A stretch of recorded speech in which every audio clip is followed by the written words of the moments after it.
Shimsemita ni mwezi wa 8. Bado mwezi mmoja almost. Maelekezo yangu, kambi ianze. Kwa ajili ya nini? Leta budget ya kambi, leta mahitaji ya kambi ya Soronga zao ni watumishi kwa muda huu wa mazoezi. Watu kawahamishia vituo vya hapa mjini.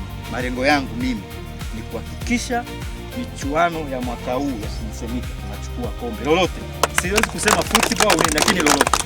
Mimi sijazoea kushindwa ise. Halmashauri zangu nilipokuwa Tanga Jiji pale mimi nimechukua ubingwa wa Shimsemita football.